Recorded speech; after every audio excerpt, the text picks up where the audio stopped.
Have you ever found something so ordinary, so small, that it felt like it shouldn't mean anything at all? And yet, somehow, it stopped you cold, like the world itself leaned in to whisper, "Look again." That's what happened to me the morning I found the nail. Just a rusted nail, half buried in the wood of the old window frame. But it held something I couldn't name yet, as if memory itself had been pinned there, waiting for me to notice. The house was still that morning. Light spilled through the frost streaked glass, soft and gold, the kind that warms dust and makes it dance. Outside, the last of the snow was melting, leaving dark veins in the dirt road. Inside, everything creaked. Walls, floorboards, even the air. I was fixing the curtain by the kitchen window when I saw it, that small, crooked nail jutting from the frame. No bigger than my finger, rusted to the color of dried blood. At first, I thought it was nothing. But as I reached for it, something stopped me. It wasn't the sharpness, it was the feeling. A strange, heavy pull, like the nail wasn't holding wood together, it was holding time. And I remembered. Years ago, before the winters grew thin and the house grew quiet, my father used to fix things here. He had hands that knew the weight of wood, hands that could silence a hinge or straighten a door with a single steady tap. Every sound of his hammer meant safety. Every nail he drove in was a promise that things would stay together, even when we didn't. But promises rust, don't they? That nail, it wasn't one of mine. It wasn't from any repair I'd made since moving back. It was his.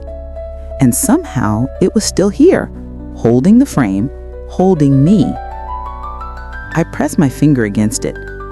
The metal was cold, rough, almost alive with age. For a second, I saw it all. The room in another decade, brighter, fuller, alive with voices and smoke from the stove. My mother humming by the sink, my father's shadow crossing the wall, and a younger me sitting at the table tracing the knots in the wood, trying to memorize what home looked like. The memory hit me so hard I forgot to breathe. And when I did, the air tasted of iron, like old blood, like nails and rain. I wanted to pull it out, to free the frame, free the memory, but something told me not to. Some things are meant to stay. Some things are anchors, quiet reminders of who we were before the years began to unmake us. So I left it there. Instead, I went to fetch the small hammer from the drawer, not to remove it, but to add another nail beside it, a new one, clean, silver, young. The sound of it sinking into the wood echoed through the kitchen, clear, steady, deliberate. And for the first time in a long while, the sound didn't hurt. It healed. Maybe that's what time is. Not a thief, but a carpenter. It doesn't steal what we love, it rebuilds it, one rusted nail at a time. Later that evening, as the sun bled out behind the maple trees, I looked again at the frame. The two nails, one rusted, one new, caught the last light.